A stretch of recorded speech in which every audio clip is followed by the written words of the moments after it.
Multiple stop losses गए, market मेरा direction नहीं है, सारी चीज़ें मेरे अगेंस्ट चल रहा है, फिर भी मैं प्रॉफिटेबल कैसे हूँ, वो इम्पोर्टेंट है, राइट। कि लास्ट 30 डेज में हमने ऑन एवरेज 7,77,000 का मैंने इससे प्रॉफिट किया है, ठीक है, लास्ट 30 डेज का। और यहाँ पर 68% का मेरा विन रेट रहा है, ठीक है। अब जब कभी भी डायरेक्शन आपके फेवर में होता है, आपके प्रॉफिट बढ़ जाते हैं। इस केस में डायरेक्शन मेरे फेवर पे नहीं था, फिर भी मैं प्रॉफिटेबल कैसे हूँ। ऐसे कंडीशन में अगर आप चाहते कि देखो मैं लॉस मिनिमम देना चाहता हूँ, मैं देना ही नहीं चाहता, या मैं मिनिमम देना चाहता हूँ, या फिर मैं ब्रेक इवन में रहना चाहता हूँ, तो इस कॉन्सेप्ट को फॉलो करिए। फिलहाल तो इस ट्रेड में मेरा लॉस चल रहा है, करीबन $260 के आसपास मेरा लॉस चल रहा है। मैं सबसे पहले आपको लास्ट 30 डेज का रिजल्ट दिखाता हूँ, ठीक है, कि लास्ट 30 डेज में मेरा क्या प्रॉफिट रहा है। तो अगर मैं लास्ट 30 डेज का आपको दिखाऊं तो आपको दिखेगा कि लास्ट 30 डेज में हमने ऑन एवरेज 7,77,000 का मैंने इससे प्रॉफिट किया है, ठीक है, लास्ट 30 डेज का। और यहाँ पर 68% का मेरा विन रेट रहा है, ठीक है।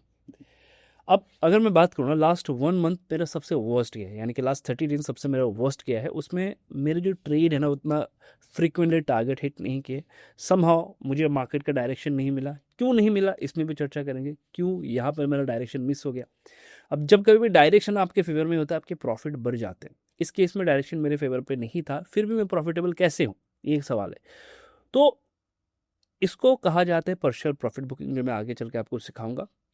एक तो अगर मार्केट आपके डायरेक्शन में है, आपके डायरेक्शन में बिहेव कर रहे हैं, तो आपका जो प्रॉफिट है वो मैक्स होता है। जब आपके डायरेक्शन में नहीं है, तो आपका जो लॉस है, आपको ध्यान में रखना है, आपका जो लॉस है वो मिनिमम हो, या फिर वो ब्रेक इवन पे हो। लेकिन जब आप थोड़ा सा मैच्योर हो जाते हैं, तो आप कहीं ना कहीं ग्रीन में होते हैं, जब मार्केट आपके फेवर पे काम नहीं कर रहा होता है। तब भी इस चीज़ को मैं क्यों कह रहा हूँ, ध्यान से समझिएगा, ठीक है। सबसे पहले हम इथेरियम का एग्जाम्पल लेते हैं, ठीक है। अभी मेरे एक ट्रेड रनिंग है, अगर आप देखेंगे नीचे चल रहा है, मैं आपको बताऊंगा इसमें भी। तो सबसे पहले हम इथेरियम को देखते हैं। तो अगर इथेरियम के चार्ट को आप देखेंगे, मैं डेली टाइम फ्रेम पे आपको दिखाता हूँ। अगर आप मुझे रेगुलरली फॉलो कर रहे हैं, तो आपके लिए समझना ईजी हो जाएगा। तो इथेरियम का पैटर्न मुझे कह रहा था कि इथेरियम में सेलिंग प्रेशर आ सकते हैं, वो प्रोबेबिलिटी है, राइट। जिसमें मैंने डेडिकेटेड वीडियो भी बनाया आप लोगों के लिए कि इसमें सेलिंग प्रेशर आ सकता है, वो प्रोबेबिलिटी है। और हमने यहाँ पर ये डिस्कशंस किया इस जोन में। यहाँ पर अगर आपने देखा होगा, मैंने मल्टीपल स्टॉप लॉसेस गए थे इस पूरे जोन में, राइट, इस जोन में। और मैंने कहा था कि देखो जिस हिसाब से पैटर्न बन रहा है, हाई प्रोबेबिलिटी है कि इथेरियम यहाँ से और गिरेगा, गिरते हुए नीचे आएगा, एक बार ये 4,000 के अराउंड आ सकता है। उसी हिसाब से मैं नेगेटिव था, मेरा माइंडसेट क्या था यहाँ पर नेगेटिव। क्यों?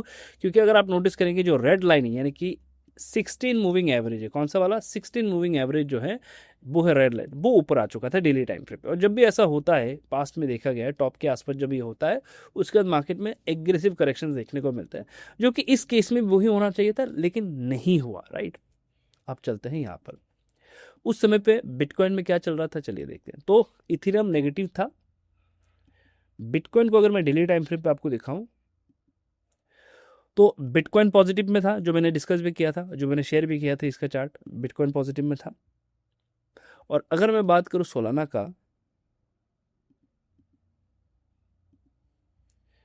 तो सोलाना जो है वो यहाँ पर गई था उस समय पे, ठीक है। अब ये जो सोलाना का मोमेंटम बना है ना लास्ट कुछ दिनों से, ये बहुत अनप्रिडिक्टेबल है। 5 दिन का लगातार, 5-6 दिन का लगातार कैंडल आप देख सकते हैं यहाँ पर, green green green green and green, और बहुत ही एग्रेसिव मोमेंटम। और ये मोमेंटम मैं प्रिडिक्ट नहीं कर पाया। ये जो मोमेंटम बना है ऊपर के साइड में, वो अनप्रिडिक्टेबल था, किसी के लिए भी अनप्रिडिक्टेबल ही होगा। और इवन यहाँ पर जो मल्टीपल टाइम हम पोजीशंस बनाते हैं, एवरेजिंग करते हैं, वो भी मुझे अपॉर्चुनिटी नहीं मिला इस पूरे रैली पे कहीं पर भी, ठीक है। अब यहाँ पर जो मेरे लिए इंपॉर्टेंट था, मैं जब भी ट्रेड करता हूँ ना, मेरे विन जो रेट है वो तब इंक्रीज हो जाते हैं जब मार्केट का बिहेवियर सिंक होता है, यानी कि एक दूसरे के साथ कनेक्टेड होता है। कि अगर बिटकॉइन ऊपर जाएगा, तो हाई प्रोबेबिलिटी है कि वो इथेरियम भी ऊपर जाएगा, वो सोलाना भी ऊपर जाएगा। इस केस में बिटकॉइन सबसे ज़्यादा स्ट्रांग था, इथेरियम उतना था नहीं, और सोलाना भी उतना नहीं था। सोलाना इथेरियम की अगर मैं स्पेसिफिकली बात करूँ, तो मैंने आपको दिखाया हुआ रेड लाइन ऊपर आ चुका था, जो प्रोबेबिलिटी यही होता है कि यहाँ से गिरेगा, तो प्रोबेबिलिटी बहुत ज़्यादा इंक्रीज हो गया था, डाइवर्जन वगैरह क्रिएट हुआ, बट मार्केट ने उस हिसाब से रिएक्ट नहीं किया। तो मार्केट का जो फॉर्मेशंस था, स्ट्रक्चर था, वो मेरे फेवर पे नहीं था, बट स्टिल मैं प्रॉफिटेबल हूँ। सीक्रेट क्या है वो बताएंगे। तो मार्केट का स्ट्रक्चर मेरे फेवर पे नहीं था, मार्केट का जो बिहेवियर है वो मेरे फेवर में नहीं था। तो इससे क्या हुआ, ये प्रिडिक्ट करना कि मैं जिस भी स्क्रिप्ट में ट्रेड करूंगा, चाहे वो इथेरियम हो, चाहे वो सोलाना हो, तो वहां पर मेरा जो डायरेक्शनल एक ट्रेड होता है ना, वो कहीं ना कहीं उसमें थोड़ा सा प्रोबेबिलिटी उसमें थोड़ा सा कन्विक्शन कम हो गया था। तो हमने जो ट्रेड किया था लास्ट कुछ दिन में सबसे ज़्यादा वो था इथेरियम में। तो हम इथेरियम में एज ए सेलर काम कर रहे थे। ध्यान से देखिएगा, अगर आप मेरे टेलीग्राम ग्रुप से हैं, अगर आप जुड़ना चाहते हैं तो वीडियो के डिस्क्रिप्शन में आपको लिंक मिल जाएगा डेल्टा एक्सचेंज का, वहाँ से आपको अकाउंट ओपन करना है। अगर आप अकाउंट करते हैं तो जो हमारा प्रीमियम ग्रुप है वहाँ पर आपको ऐड कर दिया जाता है, ठीक है। अब अगर मैं बात करूं तो इथीरियम में हमने यहाँ पर multiple time as a buyer as a seller काम करने की कोशिश की, राइट। उसके बाद हमें जो बेस्ट मोमेंटम मिला वो यही मिला, ये मोमेंटम मिला था, ठीक है। ये पूरा मोमेंटम हमने कैप्चर किया था क्योंकि उस समय पे ऐसा एक ट्रेंड लाइन का ब्रेकआउट हो रहा था। अगर आप देखेंगे तो ऐसे एक ट्रेंड लाइन का ब्रेकआउट हो रहा था कुछ इस तरीके से। तो हमने यहाँ पर काम किया था एज ए बायर, यहाँ पर भी एज ए बायर हमने काम किया था, तो यहाँ पर मुझे थोड़ा बहुत प्रॉफिट मिला। उसके बाद अगर मैं बात करूँ तो यहाँ पर मैंने लास्ट ट्रेड लिया था जिसमें मेरा स्टॉप लॉस हिट हुआ। उसके बाद मार्केट ऊपर जा रहा ऊपर जा रहा ऊपर जा रहा, अभी तक नीचे नहीं आया इथेरियम, ठीक है।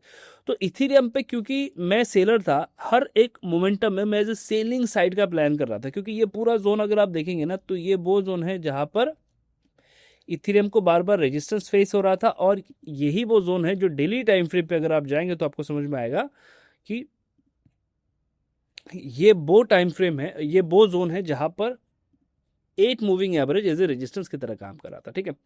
तो इस पूरे जोन में मैं एज ए सेलर ही प्लान कर रहा था, क्योंकि हिस्ट्री मुझे यही कह रहा है कि यहाँ से गिरावट आता है तो हर एक राइस पे सेल करने की कोशिश करो। तो हमने बॉटम से थोड़ा सा पकड़ने की कोशिश की, बाइंग साइड को ज़्यादा होल्ड नहीं किया, हमने प्रॉफिट बुक किया। देन मार्केट गिरा, फिर ऊपर गया, फिर ऊपर गया, फिर यहाँ पर जो प्रीवियस आई थी इसके अराउंड हमने शॉर्ट सेल प्लान किया। मार्केट यहाँ से ऊपर आया, जो हमारा स्टॉप लॉस है वो हिट किया। तो यहाँ पर मेरी जो ट्रेड है ना इसकी एक्यूरेसी कम हो गए थे। क्यों? क्योंकि डायरेक्शन क्लियर नहीं था। सबसे पहले जब कभी वैसा कोई कंडीशन बनता है ना, मैं एक बार समझने की कोशिश करता हूँ कि मैं गलत कहाँ पर हूँ। ये मीन लर्निंग है कि मैं गलत कहाँ पर हूँ, कहाँ पर मुझे चीज़ों को सुधारना है, कहाँ पर मुझे इंप्रूवमेंट करना है खुद का, ठीक है। तो अगर मैं बात करूँ, ये वो जोन था जहाँ पर टोटली कन्फ्यूजन था कि मार्केट का डायरेक्शन क्या होगा, किस डायरेक्शन में मार्केट जा सकता है, कैसे हम यहाँ पर काम करेंगे, हमारा बिहेव क्या होगा। यहाँ पर हम as a buyer as a seller काम कर रहे थे। तो फाइनली इसने पॉजिटिव मोमेंटम दिखा। अब ये पॉजिटिव मोमेंटम क्यों शुरू हुआ? क्योंकि उस समय पे जो सोलाना है वो लगातार ऊपर जा रहा था, जो अभी भी जा रहा है, ठीक है। सोलाना को अगर आप देखेंगे तो लगातार ऊपर जा रहा है, नॉन स्टॉप ऊपर जा रहा है, ठीक है। ऐसा भी नहीं कि थोड़ा बहुत पुल बैक लिए फिर ऊपर गए, नहीं, नॉन स्टॉप सोलाना जो है वो ऊपर जा रहा है। तो ऐसे केसेस में क्या होता है, कभी कभी आप प्रिडिक्ट नहीं कर पाते कि नेक्स्ट मोमेंटम क्या होगा, कैसे हम प्लान करेंगे, कैसे हम ट्रेड को एग्जीक्यूट करेंगे, ठीक है। इवन लास्ट 2 दिन से मैं यहाँ पर सोलाना पे काम कर रहा था। सोलाना पे लास्ट 2 दिन से मैं शॉर्ट सेल कर रहा था। यहाँ पर लास्ट हमने बाई किया, इसका टारगेट है। उसके बाद हमने यहाँ पर शॉर्ट सेल किया, परसों स्टॉप लॉस गया। कल हमने यहाँ पर शॉर्ट सेल किया, स्टॉप लॉस गया। अभी मैंने यहाँ पर ट्रेड लिया हुआ, मैंने अभी स्टॉप लॉस लगाया नहीं है। फिर भी अगर आप देखेंगे करीबन $300 के आसपास मेरा लॉस चल रहा है, फिर भी प्रॉफिटेबल कैसे हो वो इंपॉर्टेंट है। मल्टीपल स्टॉप लॉसेज के, मार्केट मेरा डायरेक्शन नहीं है, सारी चीज़ मेरे अगेंस्ट चल रहा है, फिर भी मैं प्रॉफिटेबल कैसे हूँ वो इंपॉर्टेंट है, राइट। और उसे मैं कहता हूँ पार्शियल प्रॉफिट बुकिंग। आप लोगों में से बहुत से लोग मुझे कमेंट करते हैं, जो लोग मेरे साथ जुड़े हुए हैं। आप कहते हैं कि सर जब ये आपको पता था इसका टारगेट यहाँ तक है, आपने बीच में प्रॉफिट क्यों बुक किया? अगर आपने देखा होगा तो मैं यही करता हूँ कि जब भी मुझे मोमेंटम मिलता है मैं एक बार प्रॉफिट बुक करता हूँ। जब वो वापस नीचे आता है मैं वापस एंट्री करता हूँ। मैक्स ऑफ द टाइम या मैक्सिमम टाइम अगर मैं बात करूँ तो ऐसा होता है कि वो नीचे आता है। ऐसे बहुत कम मोमेंटम होते हैं कि वो नीचे आया नहीं, वो चला गया सीधे ऊपर। वो मौका मुझे मिला ही नहीं। जैसे कि इथेरियम में ये हुआ था, मुझे री एंट्री करना था, मुझे मौका नहीं मिला, ये गया गया गया गया, गया एकदम ऊपर चला गया, मुझे मौका ही नहीं मिला। तो पार्शियल प्रॉफिट बुकिंग का एडवांटेज ये है। और ये सिस्टम काम कैसे करता है वो समझिए। मान के चलिए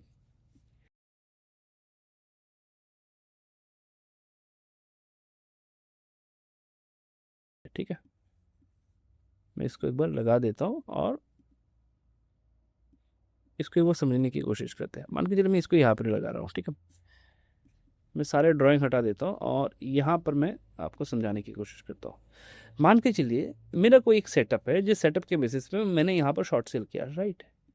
ये मेरा स्टॉप लॉस है और नीचे कहीं पर मेरा टारगेट है, ये वाला टारगेट। तो मैं क्या करता हूँ कि जब भी मेरे फेवर पे मोमेंटम आता है, जब भी मेरे फेवर में मोमेंटम आता है, मैं एक बार जैसे ये यहाँ पर आएगा, अगर आपने कल का लाइव देखा जाके वो चेक करिएगा, जैसे कि ये जब यहाँ पर आया तो मैं एक बार प्रॉफिट बुक कर लेता हूँ, राइट।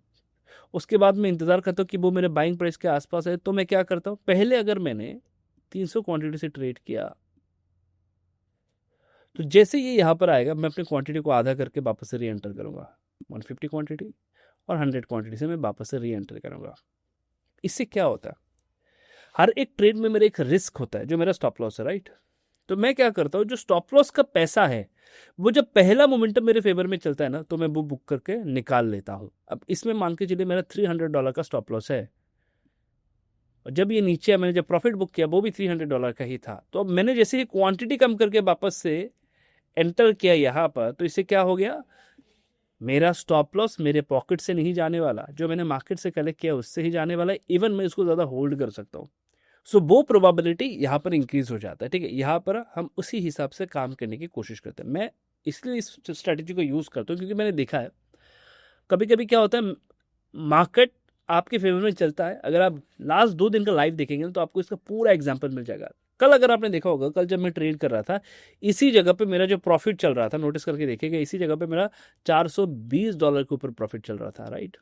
लेकिन मैंने बुक नहीं किया और वही ऊपर गया, स्टॉप लॉस हिट हुआ, वापस नीचे आया। नोटिस करके देखिएगा, परसों जब हम यहाँ पर ट्रेड कर रहे थे ना, उस ट्रेड में भी अगर आप नोटिस करेंगे तो $200 के ऊपर मेरा प्रॉफिट चल रहा था, पर मैंने बुक नहीं किया, ये ऊपर गया वापस नीचे आया।